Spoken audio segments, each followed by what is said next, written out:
इसी प्रकार इस विषय में सृष्टि, आत्मा, ईश्वर, जगत आदि के विषयों को स्पष्ट किया जाएगा। और साइंस जो शब्द जुड़ा है वह इसलिए जुड़ा है क्योंकि जितना भी ये परंपरागत योग जो हमारा ज्ञान है वे पूरा अनुभव आधारित है। हमारे ऋषियों के द्वारा गहन अनुसंधान के बाद में हमारे सामने आया है, हजारों वर्षों के तप के बाद। इसी प्रकार आज की जो हमारे मुख्य वक्ता हैं स्वामी शशिभूषणानंद जी, आपका परिचय भी मैं आपके सामने रख देता हूँ। आप मूलतः सोनवर्षा बक्सर बिहार के रहने वाले हैं। आपकी शिक्षा MBBS SRF पटना यूनिवर्सिटी से ऑर्थोपेडिक सर्जन के रूप में आपने पूरी की है। आपके जो योगदान है उसमें साहित्यिक कार्य को लेकर आपने 50 पुस्तकें अंग्रेजी से हिंदी में ट्रांसलेट की है। आप संपादक और लेखक के रूप में भी एक योग जर्नल प्रकाशित करते हैं योगांजलि नाम से। 1980 से आप इसको प्रकाशित कर रहे हैं। योग की अन्य 11 पुस्तकों को लेकर भी आपने लेखन किया है। इसके साथ साथ में आप इंटरनेशनल योग सोसाइटी लाल बाग लोनी गाजियाबाद उत्तर प्रदेश के संचालक और संस्थापक दोनों हैं। योग पर प्रायोगिक कार्य भी आप समय समय पर करवाते रहते हैं। सामाजिक कार्यों में आप स्वामी ज्योतिर्मयानंद ग्राम विकास केंद्र चलाते हैं डूंगरी बुजुर्ग सारण बिहार में। बालिका शिक्षा को लेकर, ग्रामीण महिला प्रौढ़ शिक्षा को लेकर, व्यवसायिक प्रशिक्षण केंद्र, और इसके साथ साथ में जहां जहां भी आवश्यकता होती है विद्यार्थियों को अध्ययन से जुड़ी हुई वो भी आप पूरी करवाते हैं। विजिटिंग फैकल्टी के रूप में आप सागर विश्वविद्यालय, गुरुकुल कांगड़ी विश्वविद्यालय, मोरारजी देसाई योग संस्थान, प्राकृतिक चिकित्सा संस्थान नई दिल्ली, ऐसे देश विदेश के अन्य विभिन्न भागों में आपका मार्गदर्शन होता है। अवार्ड के रूप में आपको आपके पूजनीय गुरुजी स्वामी ज्योतिर्मयानंद जी द्वारा योगी रत्न की उपाधि प्रदान की गई है। आप बहुत अद्भुत प्रतिभा के धनी हैं और विद्वान भी हैं। साथ साथ में समय पर हम सबको मार्गदर्शन करते रहते हैं। मैं आपको निवेदन करता हूं आप हमारे बीच में आज के विषय को रखिए। नमस्कार। हेलो,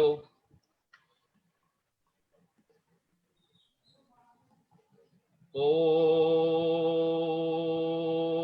ब्रह्मानंदम परम सुखदम केवलम ज्ञानमूर्तिम द्वंद्वातीतं गगन सदृशम तत्त्वमस्यादिलक्ष्यम् एकम नित्यं विमलमचलं सर्वधी साक्षिभूतं भावातीतं त्रिगुणरहितं सद्गुरु तं नमामि, सद्गुरु तं नमामि, सद्गुरु तं नमामि। ओम शांति ही शांति ही शांति ही। आप सबों में विद्यमान परमात्मा को नमस्कार है। आज का विषय बहुत ही महत्वपूर्ण विषय है और इस विषय पर चर्चा हम करेंगे और आप सबों को कोशिश करेंगे कि योग एक विज्ञान है, कैसे विज्ञान है, इस बात को हम लोग इस चर्चा में शामिल करेंगे। तो हम शुरू करते हैं। योग एक विज्ञान, yoga as a science. Slide.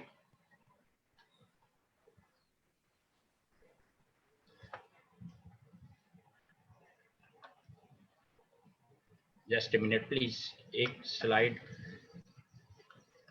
हाँ,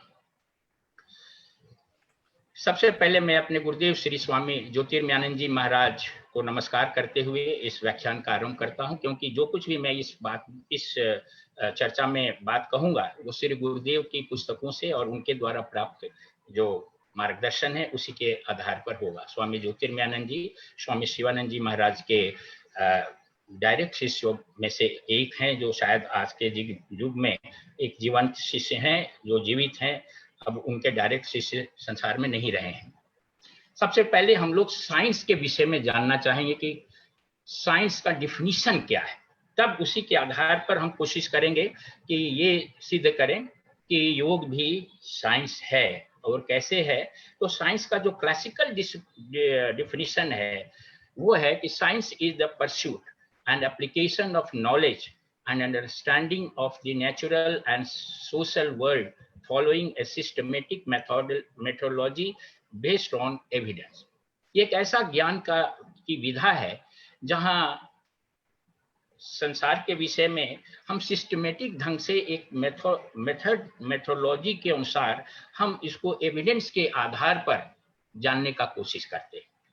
वही साइंस है जिसको हम एक मेथड से और एविडेंस के आधार पर जिस ज्ञान को हम लोग प्राप्त करते हैं वो साइंस के अंतर्गत आता है।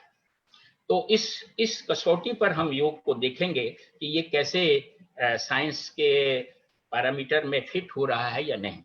दूसरी बात ये जानना है कि साइंस है क्या, कैसे ये साइंस वर्ड की कैसे शुरुआत हुई। वास्तव में ये साइंस वर्ड जो है एक साइंटिया लैटिन वर्ड है और उसका अर्थ होता है नॉलेज, ज्ञान। और उस ज्ञान को सिस्टमेटिक ढंग से, एक क्रमिक और व्यवस्थित ढंग से हम ऑर्गेनाइज्ड वे में जानते हैं, जानने का कोशिश करते हैं, उसको व्याख्या करते हैं और उसको प्रिडिक्ट भी करते हैं, उसकी भविष्यवाणी भी करते हैं कि क्या हो सकता है। और ये यूनिवर्स से संबंधित है, ब्रह्मांड से संबंधित ये सारे ज्ञान को साइंस के अंतर्गत आता है। और कुछ भी जो ज्ञान हम प्राप्त करते हैं यूनिवर्स के बारे में वो सब साइंस के अंतर्गत होता है। इसलिए इस साइंस के जानने के तरीके क्या है, चाहे वो किसी भी विधा का साइंस हो, फिजिकल साइंस हो, बायोलॉजिकल साइंस हो, केमिकल साइंस हो, मेडिकल साइंस हो, या किसी भी क्षेत्र का जो ज्ञान है उसको एक मेथड के अनुसार एक हम लोग किसी न किसी क्रिया और उसकी विधि के अनुसार उसको जानने का कोशिश करते हैं। इसके जो मुख्य मेथड्स हैं वो हैं ये जो हम अभी बताएंगे। ऑब्जेक्टिव ऑब्जर्वेशन, यानी उसको पहले हम लोग वस्तुनिष्ठ दृष्टि से देखते हैं, उसका डाटा का मेजरमेंट करते हैं और फिर उसका एनालिसिस करते हैं। एक तरीका इसका मेथड ऐसा होता है। दूसरा मेथड होता है एविडेंस का। अनेक प्रकार के साइंस में हम लोग एविडेंस एकत्रित करते हैं और उस एविडेंस के आधार पर हम किसी भी सत्य की कसौटी को कसते हैं। एक्सपेरिमेंट एंड और ऑब्जर्वेशन फॉर टेस्टिंग हाइपोथेसिस। कुछ हाइपोथेसिस, कुछ हम लोग सोचते हैं एक कि ऐसा हो सकता है, एक ऐसे कोई अपने मन में विचारधारा पहले निश्चित करते हैं, उसका एक्सपेरिमेंट करते हैं, उसको ऑब्जर्व करते हैं, टेस्ट करते हैं और उस हाइपोथेसिस को, जो परिकल्पना हमने की है, उसको सिद्ध करते हैं और तब कहते हैं कि ये साइंस के आधार पर ये सही है। इंडक्शन में हम लोग reasoning to establish gender rules और कंक्लूजन्स ड्रॉन फ्रॉम फैक्ट्स और एग्जाम्पल, ये इंडक्शन पार्ट है मेथोडोलॉजी का, जिसमें हम अनेक प्रकार के रीजनिंग के माध्यम से हम कंक्लूसिव एक निर्णय पर पहुंचते हैं। फैक्ट्स को एग्जाम्पल के आधार पर हम लोग सिद्ध करते हैं और फिर कहते हैं कि जो ये बात हमने की है वो सही है। रिपीटिशन, यानी हम जितनी बार भी चाहें इसको हम सिद्ध कर सकें। बार बार, साइंस की चीज ऐसे नहीं है कि एक बार हो गया और फिर दोबारा उसको हम करने में असफल हुए, ऐसा संभव नहीं है। साइंस में अगर कोई चीज है तो वो रिपीटेडली जितनी बार भी हम परीक्षण करें उतनी बार वो सिद्ध हो सके। इसलिए साइंस इसी आधार पर कसा जाता है कि ऐसा नहीं कि किसी काल, किसी समय में हुआ, बाद में नहीं हुआ, ऐसी बात नहीं है। क्रिटिकल एनालिसिस, फिर उसकी क्रिटिकल एनालिसिस की जाती है, उनके निर्णयों को एनालाइज किया जाता है और उसके आधार पर उसे सत्य सिद्ध किया जाता है। Verification and testing, critical exposure to scrutiny, peer review and assessment, इसकी स्क्रूटिनी हर तरह से की जाए और उस पर वो खरा उतरे, इसको वेरीफाई किया जाए, टेस्ट किया जाए और टेस्ट करके उसको साबित किया जाए कि जो भी निर्णय हमने लिया है या जो कुछ भी हमने प्राप्त किया है वो सब सही है और वो बार बार वही रिजल्ट देता है। तो इस आधार पर साइंटिफिक जो है वो रिसर्चेस को हम लोग सही सिद्ध करते हैं और यही मेथड हर साइंटिफिक विधा में अपनाया जाता है। अब इस बात को ध्यान में रखते हुए हम लोग योग को कसना चाहेंगे, योग को देखना चाहेंगे कि वो इसके पैरामीटर में कैसे आ रहा है। इज योग ए साइंस और फिलॉसफी, क्या ये विज्ञान है योग या फिलॉसफी है, दर्शन है? योग जो है दोनों है, अपने आप में एक विज्ञान है और एक दर्शन भी है। विज्ञान का भी एक दर्शन होता है, साइंस का भी एक फिलॉसफी होती है। फिलॉसफी का मतलब कुछ प्रिंसिपल्स होते हैं जिसके आधार पर वो साइंस टिका होता है। योग के भी एक प्रिंसिपल है और उसके आधार पर ये योग टिका हुआ है, और इसके प्रिंसिपल को हम लोग वेदांत कहते हैं। योग का जो दर्शन है, योग दर्शन, वो वेदांत का दर्शन है। वेदांत के जो सिद्धांत हैं वो योग के सिद्धांत हैं, और वेदांत के सिद्धांत पर ही योग जो है वो टिका हुआ होता है। तो ये अपने आप में दर्शन है, अपने आप में साइंस भी है, इसलिए इसको हम अलग अलग करके नहीं देख सकते हैं। दूसरी चीज ये है कि साइंस और योग में, योगिक साइंस में और भौतिक साइंस में एक बहुत मूलभूत अंतर है। इस अंतर को हम सबको जानना जरूरी है।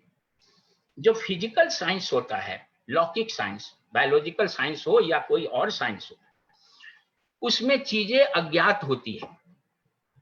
हम चीजों को जानते नहीं हैं, हम उसको खोजते हैं, और साइंटिफिक तरीके से नई नई चीजें हम साइंस में रोज दिन प्राप्त करते रहते हैं। इसीलिए ये साइंस जो है, फिजिकल साइंस, इवॉल्विंग साइंस है। आज से 500 साल या 200 साल या 100 साल पहले बहुत सारी चीजें अननोन थी फिजिकल साइंस में, और कालक्रम के बीतने के साथ, अपने डेवलपमेंट, साइंटिफिक डेवलपमेंट होने के साथ साथ हम जो है वो पाते हैं कि नई नई चीजें आ गई। तो इसमें हम चीजों को अज्ञात से ज्ञात की तरफ जाते हैं, ये फिजिकल साइंस में है। यौगिक साइंस में मूल फर्क फिजिकल साइंस से ये है कि इसमें कुछ भी अज्ञात नहीं है, सब कुछ ज्ञात है।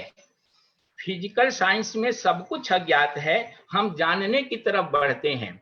यौगिक साइंस में हर चीज ज्ञात है, अल्टीमेट सत्य भी ज्ञात है।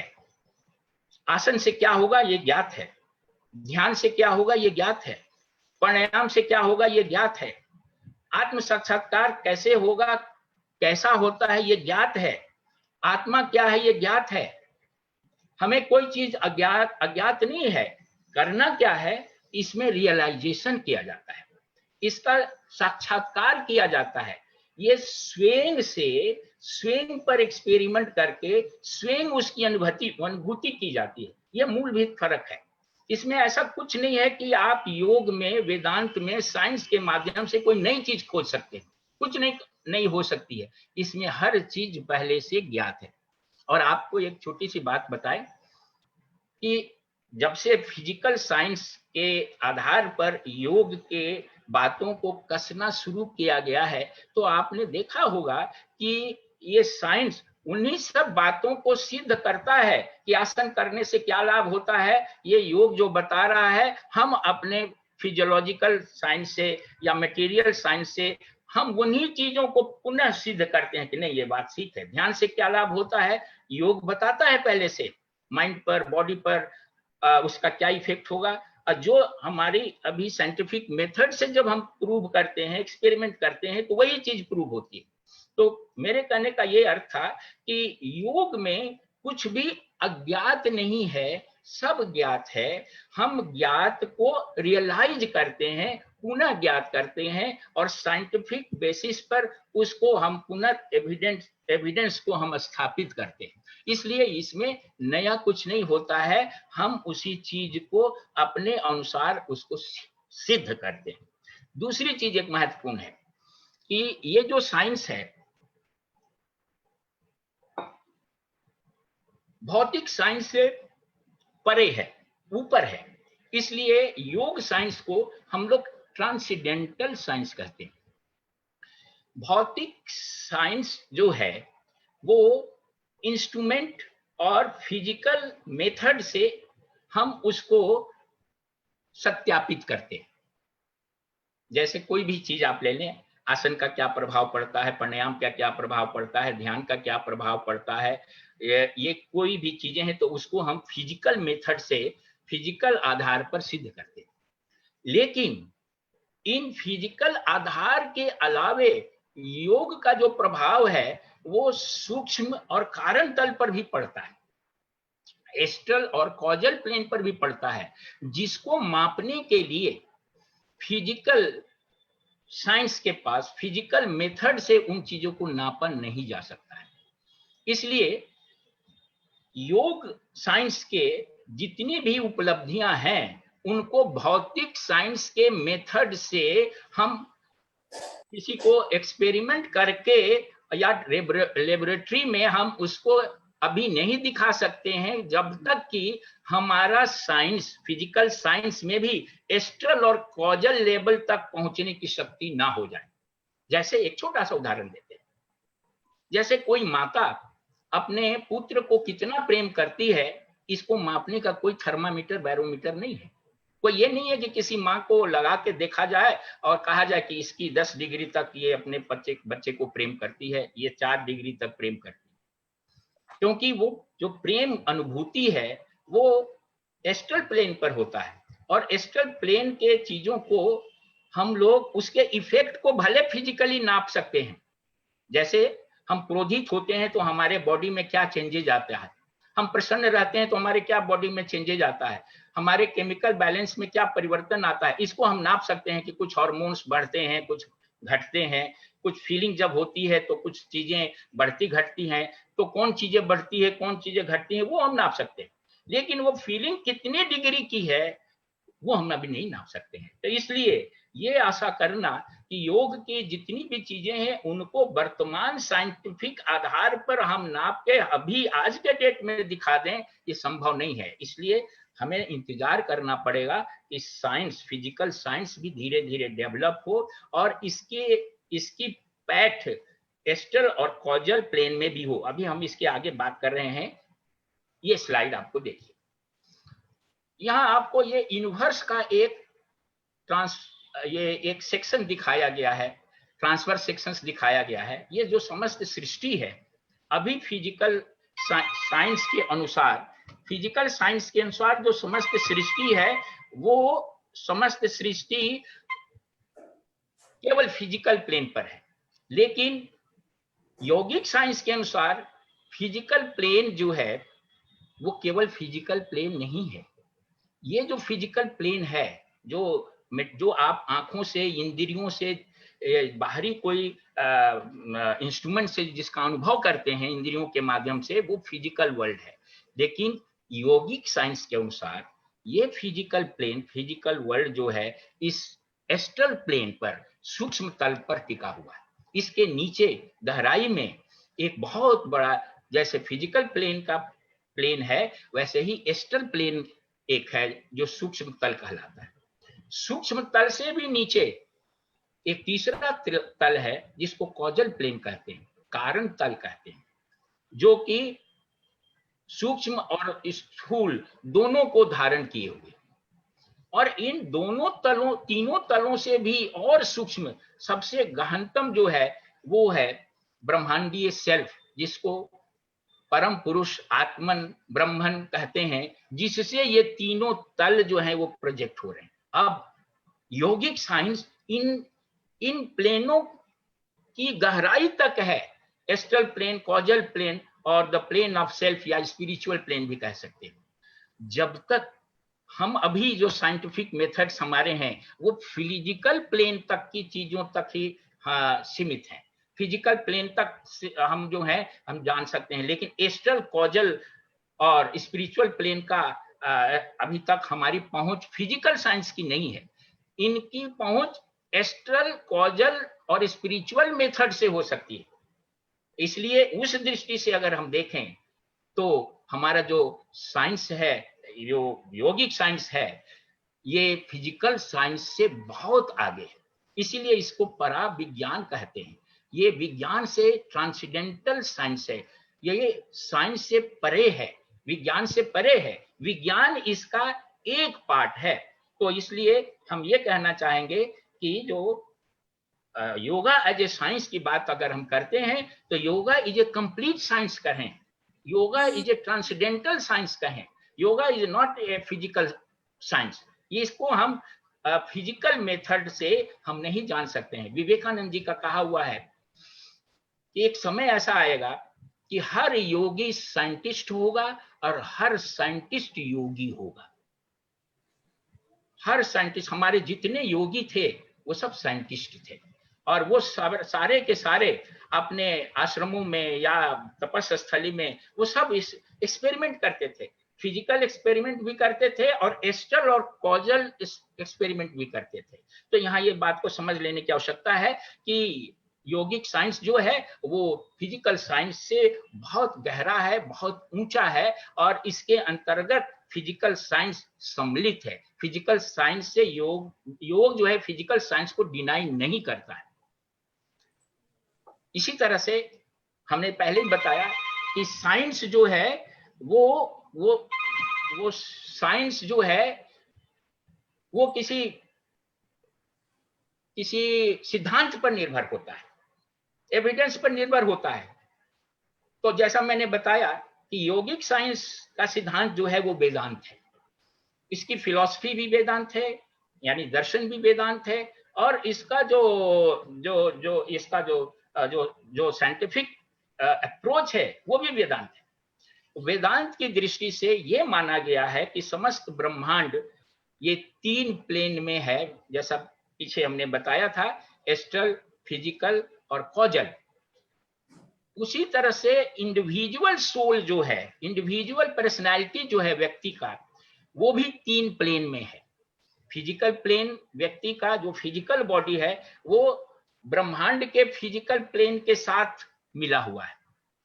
व्यक्ति का जो एस्ट्रल प्लेन है, यानी सूक्ष्म शरीर जो उसका है, वो ब्रह्मांड के सूक्ष्म शरीर के साथ मिला हुआ है, सूक्ष्म प्लेन के साथ मिला हुआ है।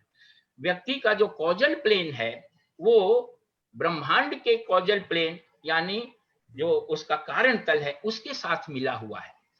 यानी हर स्तर पर ये इंडिविजुअल जो व्यक्ति है वो ब्रह्मांड से मिला हुआ है। ये योगिक साइंस बता रहा है।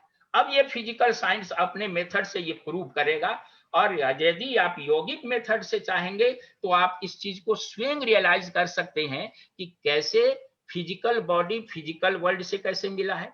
इसका सिंपल सा बात है, हम जितने भी फिजिकल बॉडी के कंस्टिट्यूएंट हैं वो फिजिकल वर्ल्ड से ही हम इम्बाइब करते हैं। ये बॉडी कैसे बना है, ये बॉडी जो बना हुआ है एनालाइज करेंगे तो इसमें कुछ कैल्शियम है, कुछ आयरन है, कुछ मैग्नीशियम है, कुछ तत्व हैं, ये हार्ड, मांस, रक्त, मज्जा, ये सब कुछ न किसी केमिकल से बने।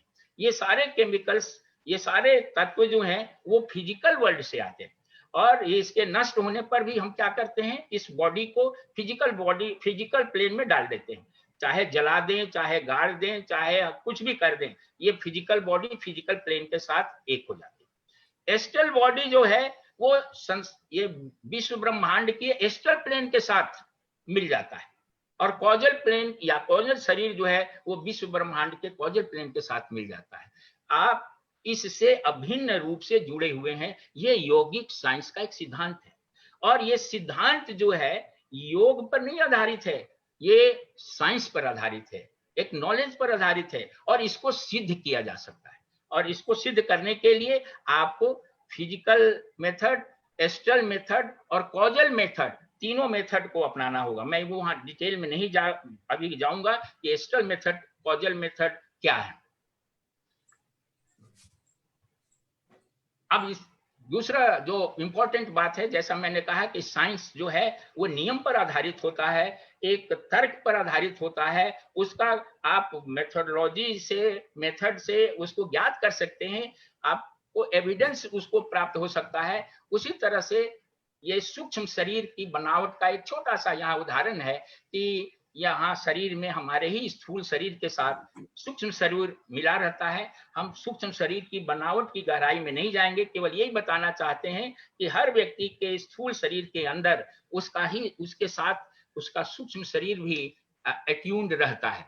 और ये सूक्ष्म शरीर जो है वो बहुत चीजों से बना होता है, मन से बना होता है, प्राण से बना होता है, इंद्रियों से बना होता है, बुद्धि से बना होता है, इसमें सेंसेज होते हैं, और इस सूक्ष्म शरीर में सूक्ष्म नाड़ियां होती हैं, अनेक प्रकार नाड़ियां जहां मिलती हैं उनके चक्र होते हैं। ये सारी चीजें यदि आप चाहेंगे कि फिजिकल मेथड से इसको हम देख लें, माइक्रोस्कोप से हम चैनल देख लें, माइक्रोस्कोप से या किसी अन्य मेथड से हम चक्रों को ज्ञान कर लें, तो आप नहीं कर सकते।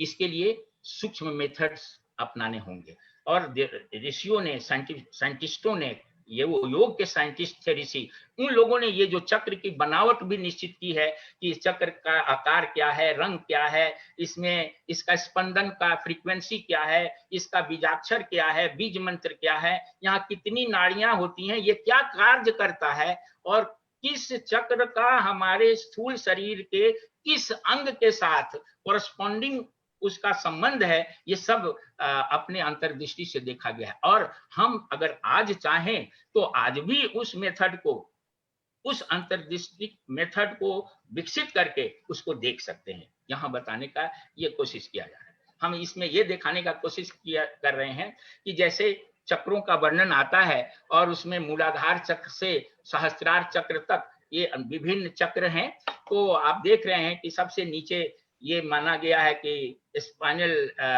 कॉलम के नीचे जो है मूलाधार है, वो जेनरेटिव ऑर्गन के कॉरस्पॉन्डिंग जो सूक्ष्म शरीर का जो स्थान है उसमें स्वादिष्ठान है, नाभि का जो कॉरस्पॉन्डिंग पार्ट सूक्ष्म शरीर में है वहां मणिपुर चक्र है, जो हृदय है उसके कॉरस्पॉन्डिंग जो सूक्ष्म शरीर में जो पार्ट है वहां अनाहत चक्र है, ग्रीवा में जो सूक्ष्म शरीर का जो कॉरस्पॉन्डिंग पार्ट है वहां विशुद्धि चक्र है, और आज्ञा चक्र जो है वो दोनों भौहों के मध्य में जो कॉरस्पॉन्डिंग पार्ट है सूक्ष्म शरीर का वो आज्ञा चक्र का स्थान है, और क्राउन ऑफ द हेड में सहस्त्रार चक्र है।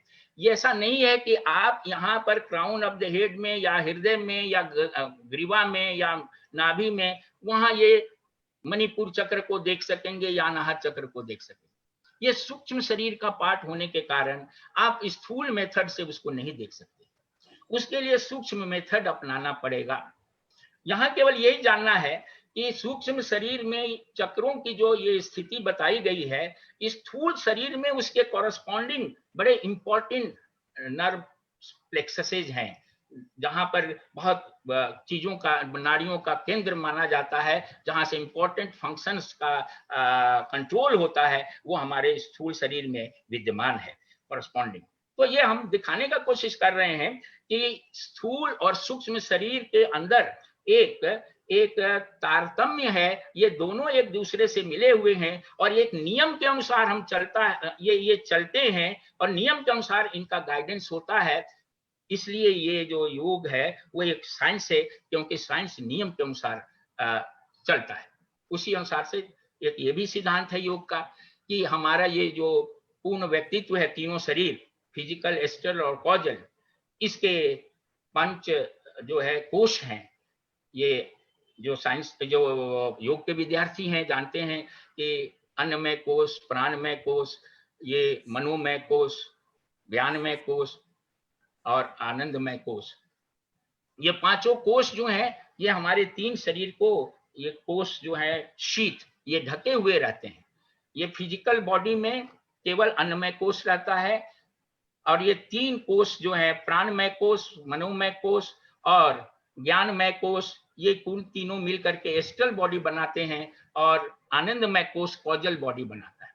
अब यहाँ आप कहेंगे कि आप अन्नमय कोश दिखाइए, हमें प्राणमय कोश दिखाइए, और आप देखना चाहेंगे इंद्रियों से, आप देखना चाहेंगे इसको फिजिकल मीन्स से, नहीं देख सकते, क्योंकि ये अन्नमय कोश, प्राणमय या मनोमय या जो भी सूक्ष्म शरीर का पार्ट है, ये स्थूल शरीर के अंदर नहीं है, ये सूक्ष्म, जब नाम ही सूक्ष्म है तो इसको सूक्ष्म इंस्ट्रूमेंट से देख सकते हैं।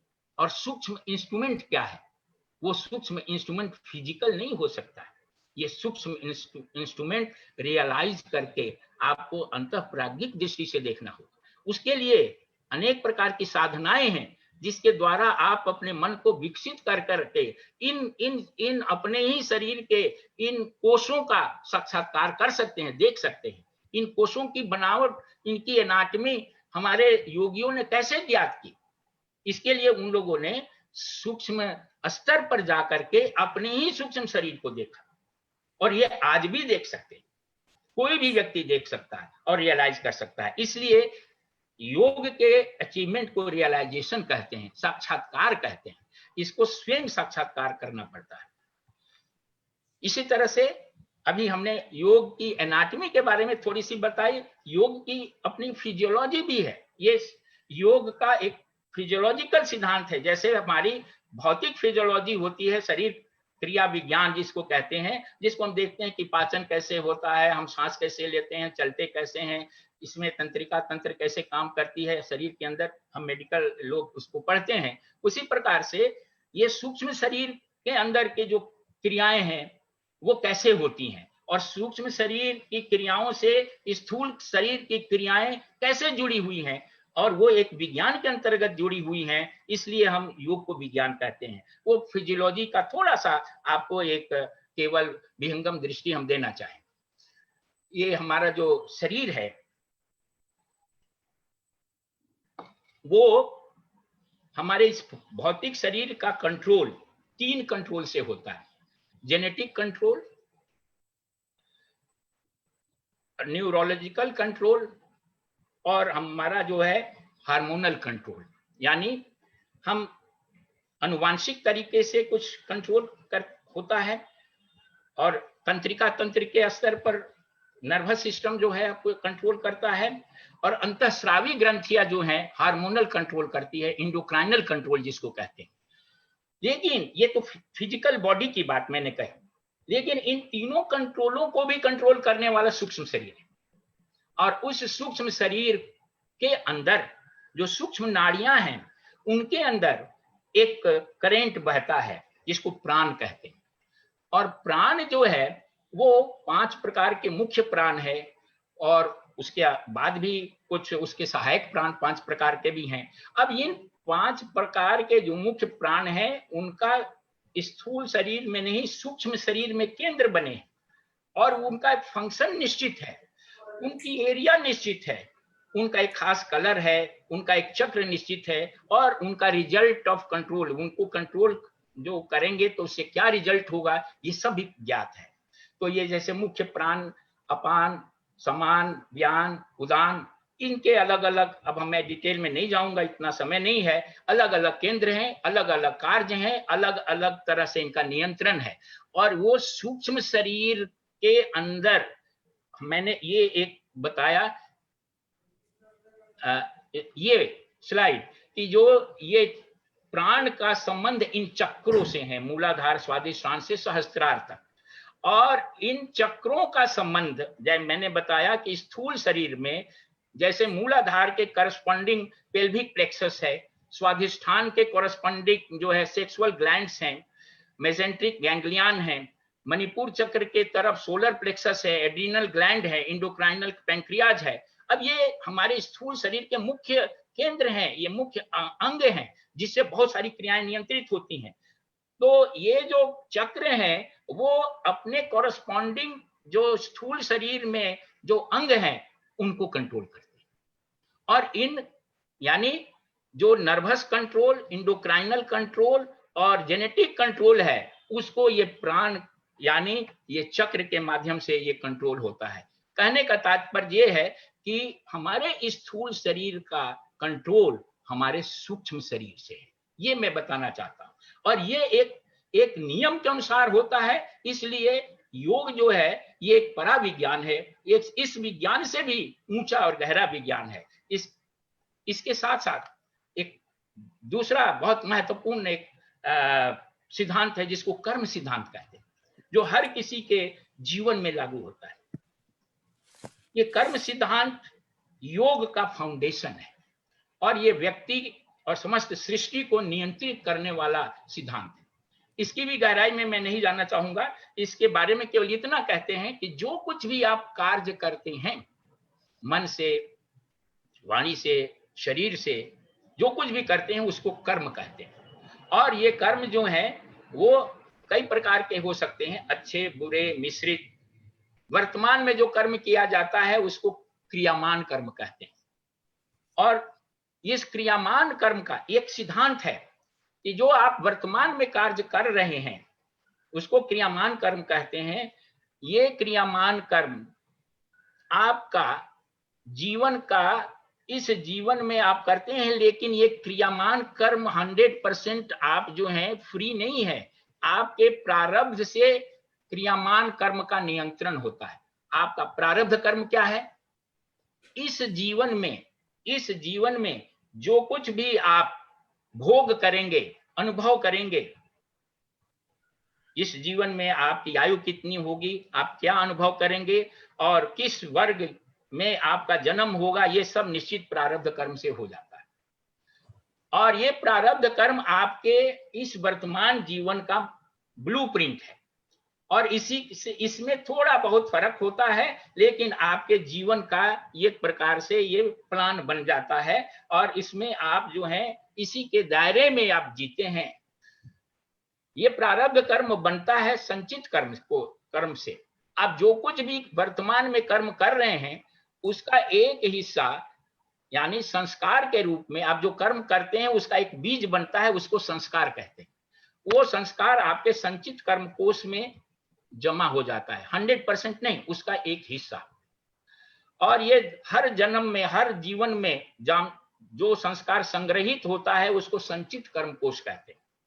जब आप इस जीवन में अंतिम कर्म कर चुकते हैं, तो इस संचित कर्म कोश से एक ग्रुप ऑफ कर्म जो है वो मैच्योर्ड होकर के बाहर निकल आता है, वो प्रारब्ध कहलाता है। वो प्रारब्ध आपके इस जीवन के मरने के बाद से अगले जीवन के मरने तक की चीजों का ये ब्लूप्रिंट लेके आता है कि आपकी आयु कितनी होगी, आपका भोग कितना होगा, आप किस वर्ग, किस जाति, कहाँ, किस माता पिता के यहाँ जन्म लेंगे, लंबे होंगे, छोटे होंगे, सुंदर होंगे, कुरूप होंगे, क्या होगी आपकी आकृति, ये सब कुछ आपको बना करके ये प्रारब्ध के अनुसार मिल जाता है। तो इस जीवन के अंतिम कर्म करने के बाद जब मर जाते हैं आप, तो उस मृत्यु से लेके अगले जीवन के मृत्यु तक का ये मास्टर प्लान आप लेके आते हैं। इसको प्रारब्ध कहते हैं। इस प्रारब्ध के अनुसार ही आपकी रुचि होती है, आपके टेंडेंसी होती है, आपके बुद्धि होती है, आपके अचीवमेंट होते हैं, और इसी को लोग दूसरे शब्दों में भाग्य कहते हैं। ये वास्तव में भाग्य कहीं और से नहीं आता है, भगवान या कोई ब्रह्मा जी इसको नहीं लिखते हैं। आप जो वर्तमान में कर्म करते हैं, क्रियामान कर्म, उसको क्रियामान कर्म कहते हैं, उसका जो एक हिस्सा संचित कर्म में चला जाता है, वही संचित कर्म आगे किसी जन्म के लिए प्रारब्ध बनता है। यानी जो वर्तमान का आपका भाग्य है, वो अभी आपके द्वारा ही किया हुआ कर्म है। ये कर्म सिद्धांत है, इसकी गहराई में और जाएंगे तो फिर समय लगेगा। मेरे कहने का मतलब है कि जीवन के आपकी क्रियाओं का, आपके अनुभवों का, आपके द्वारा एक्सपीरियंस की गई चीजों का भी एक सिद्धांत है। वो कर्म सिद्धांत के द्वारा निर्धारित होता है, और ये एक बहुत बड़ा विज्ञान है। ये विज्ञान योग का पार्ट है। इसी तरह से आपका मानसिक विज्ञान भी है, मन का भी एक विज्ञान है। मन भी एक नियम के अनुसार चलता है। और इसको एक छोटा सा उदाहरण, बहुत सारे ये कॉम्प्लेक्स चीज है, बहुत सारे इसमें सिद्धांत है, मैं एक केवल सिद्धांत का एक उदाहरण देना चाहता हूं आपको, केवल इसको एक जानकारी देने के लिए। यहाँ साइकिल ऑफ द माइंड, आपका मन जो है एक साइकिल में चलता रहता है। साइकिल आपका क्या है कि कोई भी कर्म अगर आप करते हैं, एक्शन कुछ भी किया, आपने किसी को बुरा कहा, भला किया, या कुछ भी किया, उसको कर्म कहते हैं। जो भी हम कर्म करते हैं उसका एक भोग होता है, उसका एक एक्सपीरियंस होता है। आप जो भी कर्म करेंगे आप उसको एक्सपीरियंस करेंगे। जो ही एक्सपीरियंस होगा उसका एक बीज बन जाएगा, जिसको संस्कार कहते हैं। एक्सपीरियंस से संस्कार बन जाएगा।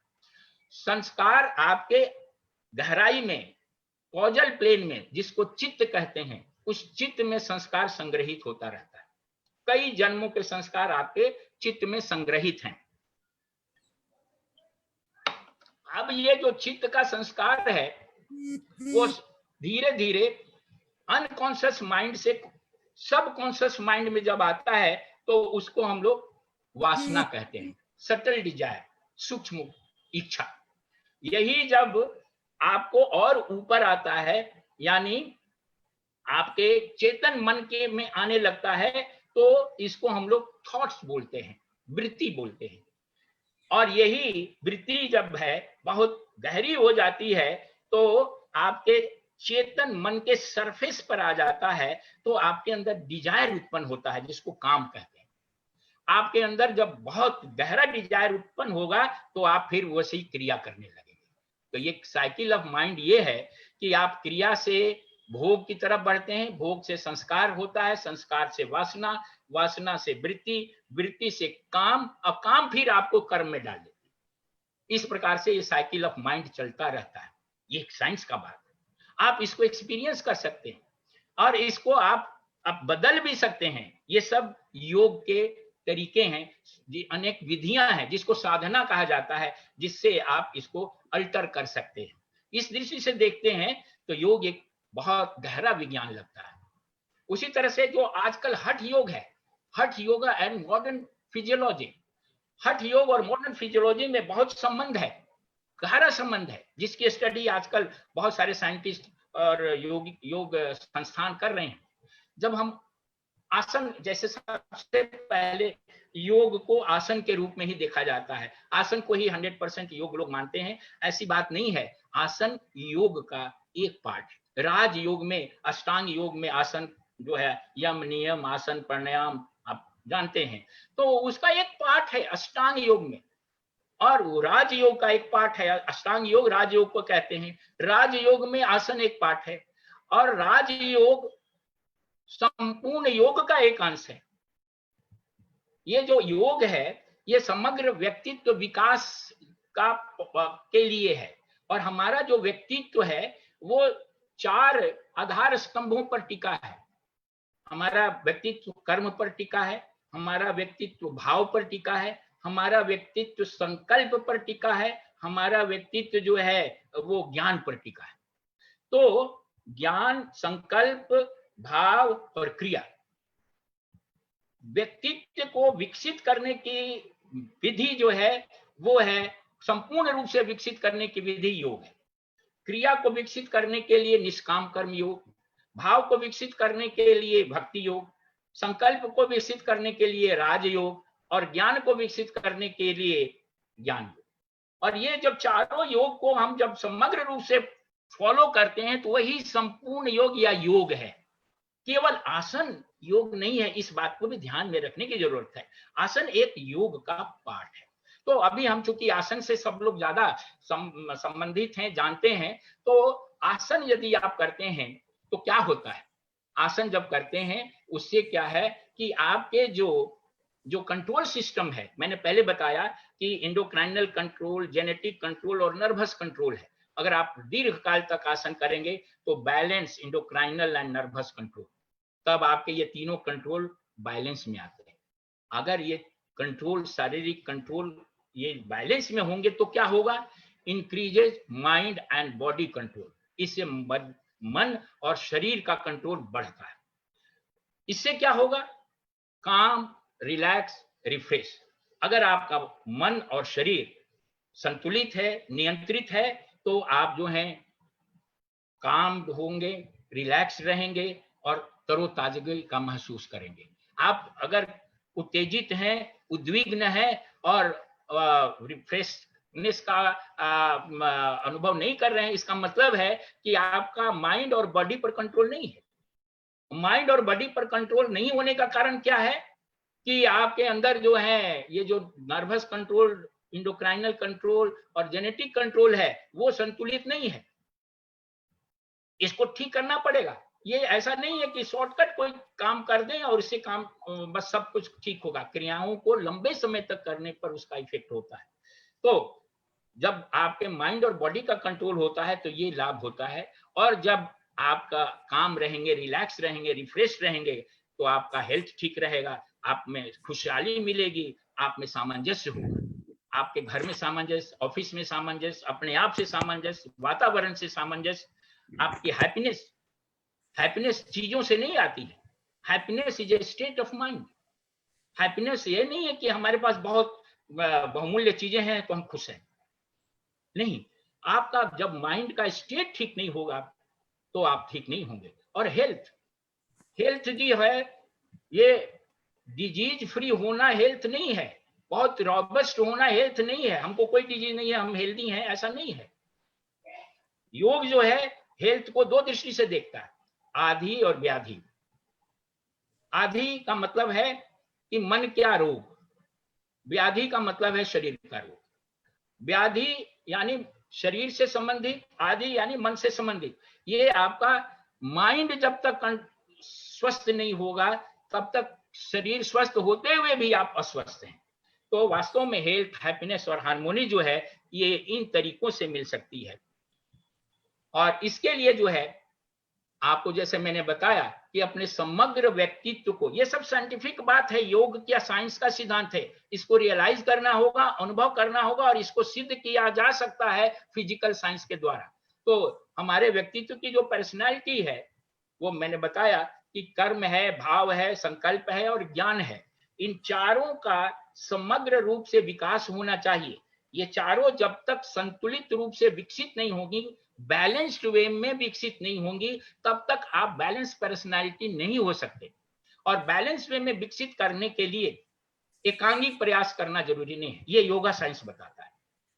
एकांगिक प्रयास करना आवश्यक, ये इसमें परमिटेड नहीं है। इसके लिए आपको समेकिक प्रयास करना होगा, इंटीग्रल अप्रोच लेना होगा, समग्र अप्रोच लेना होगा। यानी आपकी क्रिया भी ठीक होनी चाहिए, आपकी भावनाएं भी ठीक होनी चाहिए, आपका संकल्प भी ठीक होना चाहिए, आपका ज्ञान भी ठीक होना चाहिए। आप सब कुछ करते हैं और आपके कर्म दूषित हैं, कुकर्म करते हैं, आप किसी को पीड़ित करते हैं, भ्रष्टाचार करते हैं, अनैतिक कर्म करते हैं, तो आप जो है चाहे कितने मजबूत हों, कितने रोग रहित हों, आप स्वस्थ नहीं हैं, आप योग दृष्टि से रोगी हैं। आपको अपने इमोशंस पर जो है कंट्रोल नहीं है, आपकी भावनाएं जो हैं बहुत अनकंट्रोल्ड हैं, तो आप जो हैं एक प्रकार से रोगी हैं। उसी तरह से आपका संकल्प अगर दूषित है, एम क्या है? एम ये है कि हमारी क्रिया, हमारे भाव, हमारे संकल्प और हमारे ज्ञान, हमने पहले ही बताया कि हम लोग व्यक्ति, जो हम लोग हैं, एक एक इंडिविजुअल, वो ब्रह्मांड के साथ अभिन्न रूप से जुड़े हुए हैं। साइंस ये कहता है, योगिक साइंस, कि जब हम ब्रह्मांड के साथ अपनी अभिन्नता को भूल जाते हैं तो हमारी पीड़ा शुरू होती है। हमें दुख क्यों होता है? हमारे दुख का कारण अज्ञान है। योग की दृष्टि से चाहे वो दुख शारीरिक हो, मानसिक हो, आर्थिक हो, सामाजिक हो, किसी प्रकार का दुख हो, वो दुख अज्ञान के कारण होता है। अज्ञान का मतलब क्या है? अज्ञान का मतलब इंटेलेक्चुअल ज्ञान नहीं, पराज्ञान, योगिक ज्ञान। अज्ञान का मतलब यह है कि जो हम वास्तव में हैं उसको भूल करके जो हम वास्तव में नहीं है उसको याद रखते हैं। यानी तो समझते हैं कि हम ये शरीर है, हम मन नहीं है लेकिन हम समझते हैं कि हम मन है। हम अहंकार नहीं है लेकिन हम अपने अहंकार को ही समझते हैं कि अहंकार है। इसको एक उदाहरण से हम समझाना चाहेंगे।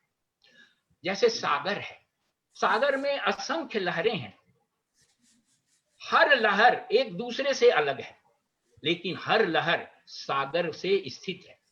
सागर के से अलग लहर का अस्तित्व नहीं है। अगर कोई एक लहर अपने आप को सागर से पृथक समझने लगे, उसी समय उसका दुख शुरू हो जाए। सागर से अगर आप अपने को कोई लहर अलग समझने लगे तो वो महसूस करेगी लहर कि मैं उठ रही हूं, बढ़ रही हूं, मैं ऊंची हूं, मैं मोटी हूं, और मैं गिर रही हूं, टूट रही हूं, अब मेरा विनाश हो रहा है, मैं समाप्त हो गई। क्योंकि वो सागर से ही जुड़ी हुई है, तो सागर के उठने, लहर के उठने और गिरने से अपने अस्तित्व का वो उठना गिरना समझती है। लेकिन सच्चाई क्या है? लहर उठी हो, ऊंची हो, छोटी हो, नहीं हो, वो हर समय सागर है।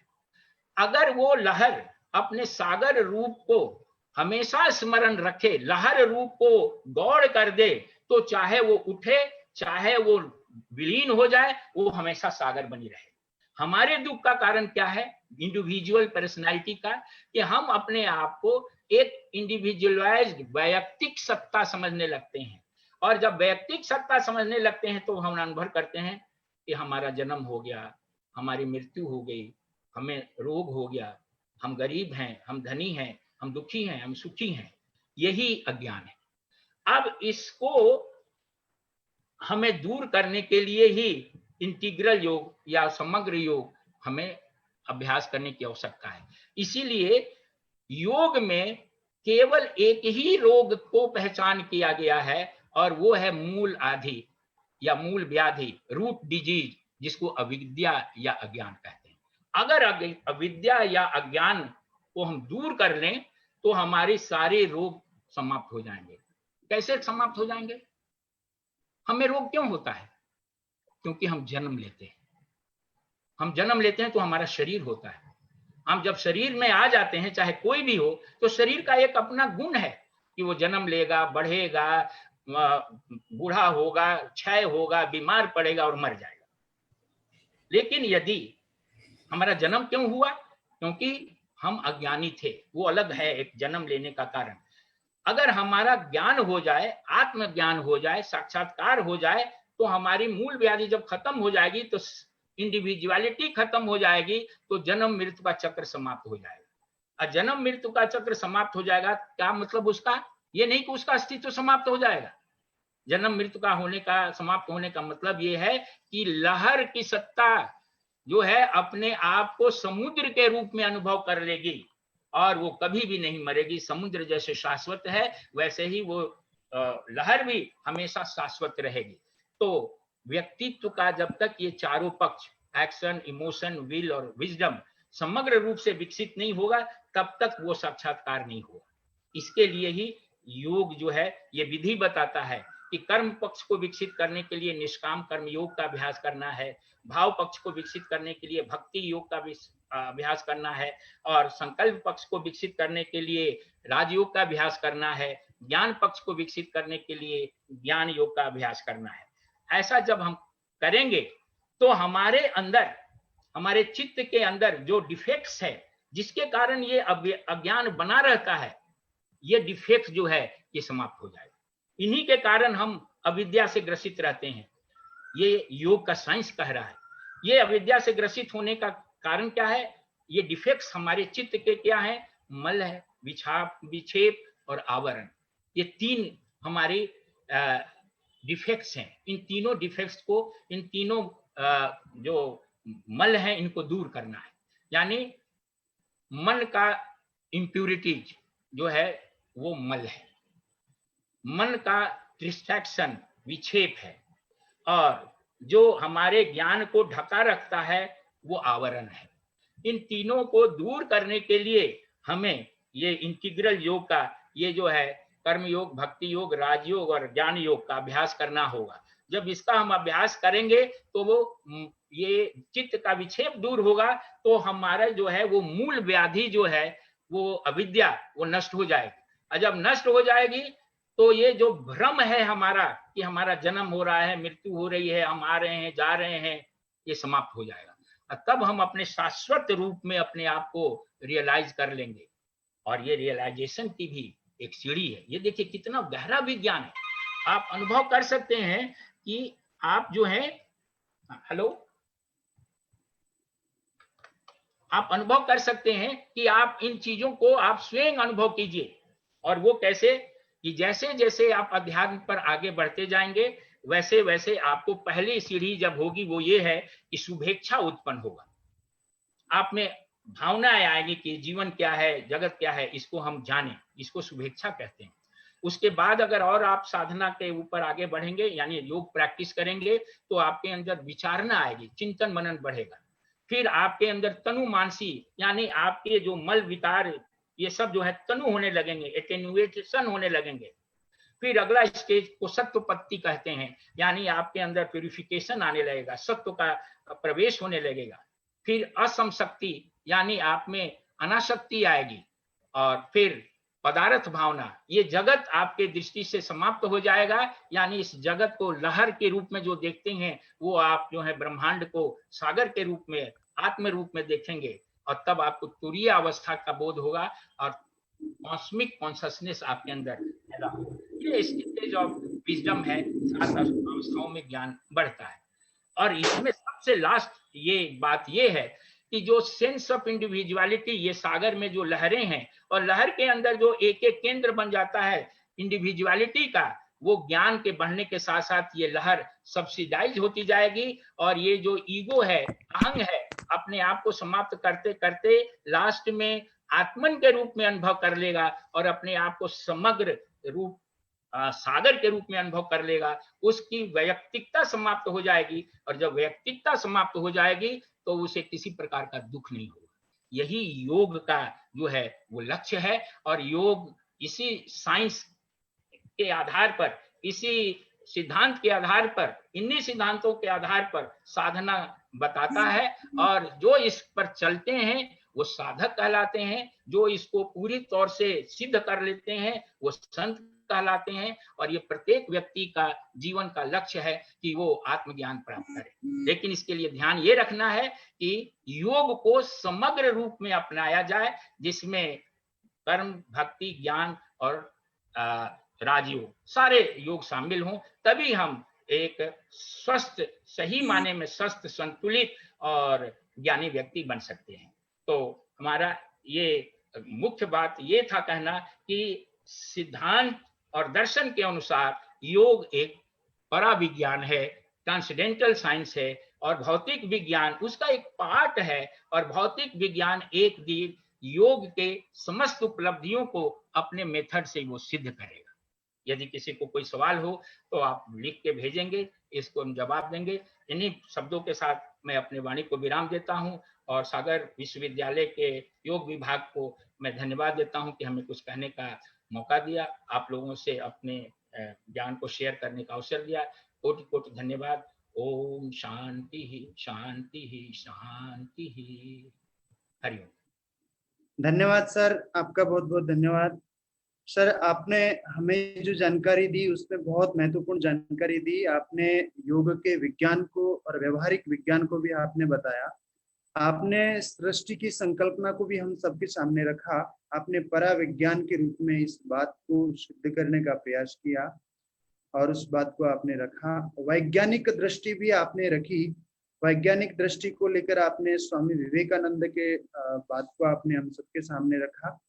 भविष्य में हर एक योगी वैज्ञानिक होगा और हर एक वैज्ञानिक योगी होगा, इस बात को भी आपने हम सबके समक्ष बड़ी गहराई से रखा। यथा पिंडे तथा ब्रह्मांडे, इस संकल्पना को भी आपने, हमारा जैसा शरीर है वैसा पूरा ब्रह्मांड है, इस बात को भी आपने रखा।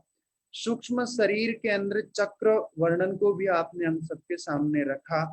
पूर्ण व्यक्तित्व के आयाम 5 कोशों को भी आपने हम सबके सामने रखा। उसके भी बॉडी के 3 पार्टों को आपने रखा हम सबके सामने।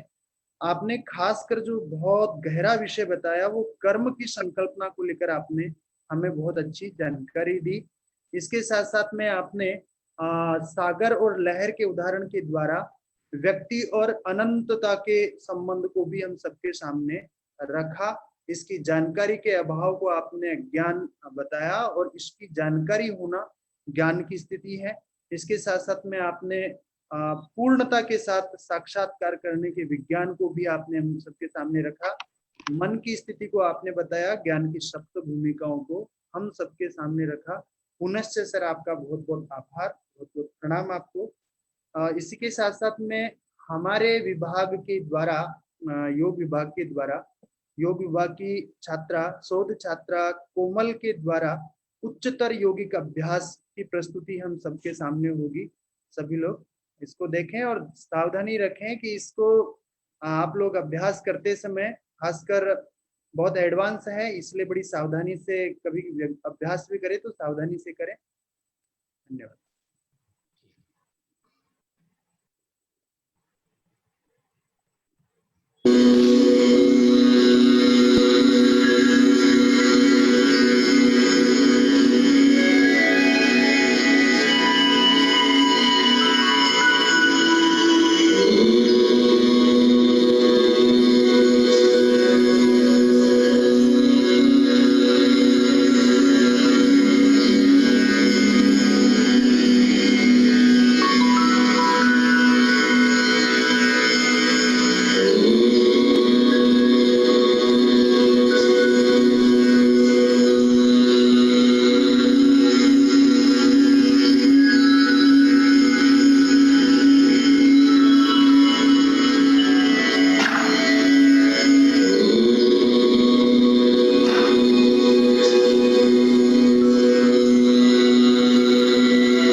धन्यवाद कोमल जी, आपने क्षमता संतुलन का परिचय दिया, साथ में लयबद्धता को भी आपने हम सबके सामने रखा, एक रिदमिक मूवमेंट आपने बताया, जीवन को भी इस लयबद्धता के साथ जीना चाहिए, ऐसी प्रस्तुति भी आपने हमें हम सबके सामने रखी।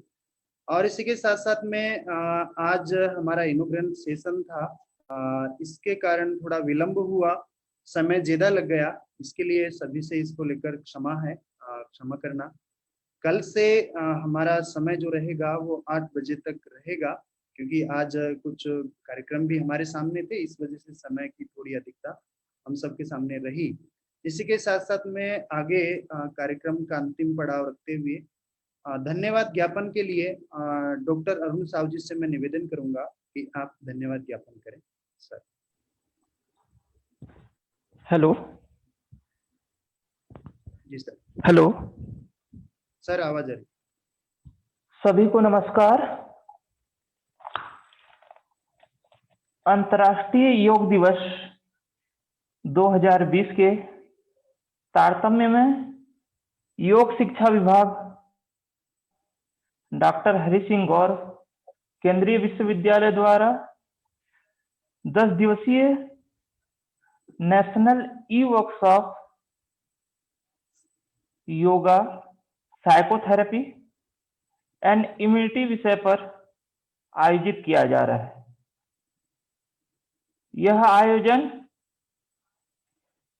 बॉडी, माइंड और स्पिरिट, जैसा कि योग चित्त की निर्मलता का साधन है, साइकोथेरेपी मनोचिकित्सा का साधन है, और इम्यूनिटी जो शरीर की सुरक्षा प्रदान करता है, इन तीनों विषयों को लेकर योग विभाग द्वारा यह कार्यक्रम 10 दिवसीय नेशनल ई वर्कशॉप आयोजित किया जा रहा है।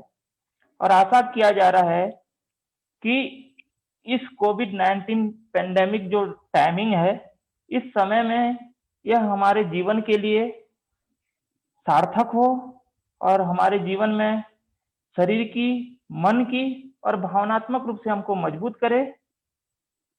इसी तारतम्य में यह कार्यक्रम हम लोग आयोजित कर रहे हैं। सर्वप्रथम इस प्रथम दिवस के सत्र में आप सबका मैं स्वागत, अभिनंदन करता हूं और कामना करता हूं कि सबका मंगल हो, शुभ हो, सबका कल्याण हो। साथ ही सभी प्रतिभागियों का मैं आभार व्यक्त करता हूं, क्योंकि आप लोगों के बिना यह कार्यक्रम संभव नहीं था। और इतनी बड़ी संख्या में, लगभग हमारे पास 2000 की रजिस्ट्रेशन है, जिसमें हम सीमित साधनों में इस कार्यक्रम को कर रहे हैं। तो आप सबका बहुत बहुत आभार, प्रतिभागियों का, जो इस कार्यक्रम को सफल बनाने में अपना महत्वपूर्ण योगदान दे रहे हैं। और अगले क्रम में इस पूरे कार्यक्रम को संयोजित करने के लिए, इसको कोऑर्डिनेट करने के लिए योग विभाग के विभागाध्यक्ष प्रोफेसर गणेश शंकर गिरी सर का बहुत बहुत आभार, धन्यवाद। साथ ही उनकी जो पूरी टीम है, पूरे टीम ने इसको ई वर्कशॉप के रूप में पूरे व्यवस्थित ढंग से संचालित करने का जिम्मा उठाया। तो उन सब का मैं बहुत बहुत आभार करता हूं। इस कार्यक्रम के लिए हमको सतत प्रेरणा और मार्गदर्शन, साथ ही सहयोग हमारे इस विश्वविद्यालय के प्रमुख आदरणीय प्रोफेसर आर.पी. तिवारी कुलपति महोदय सर का भी मैं आभार और साधुवाद देना चाहता हूं कि योग के किसी भी कार्यक्रम में वो सहर्ष स्वीकृति देकर हमारा मनोवर्धन करते हैं, मनोबल बढ़ाते हैं। तो बहुत बहुत आभार सर। और इस कार्यक्रम के आज के जो प्रथम सत्र है, इस प्रथम सत्र के जो मुख्य वक्ता हैं स्वामी शशि भूषणानंद सर का, जो कि एमबीबीएस डॉक्टर हैं, एमबीबीएस एमडी ऑर्थोपेडिक सर्जन हैं, परंतु विज्ञान के सहयोगी होते हुए भी इन्होंने उस पूर्ण ज्ञान को, उस अध्यात्म ज्ञान को जीवन में परिलक्षित किया है। इनके जीवन से हम यौगिक जो जीवन है उसको अनुभव कर सकते हैं। जैसे कि इनका जो टॉपिक था, yoga as traditional science. Traditional science मतलब योग ही। और सर ने बहुत ही अच्छे ढंग से पहले तो साइंस को बताया, जो मटेरियल साइंस है, जो अपरा विज्ञान है। लेकिन अपरा विज्ञान भी तब तक प्रत्यक्ष नहीं होता जब तक हमारे पास परा विज्ञान ना आए। इसीलिए विज्ञान के पास सीमितताएं हैं, उनके पास पूरा ज्ञान नहीं है, उनके पास प्रकृति के रहस्य छिपे हुए हैं।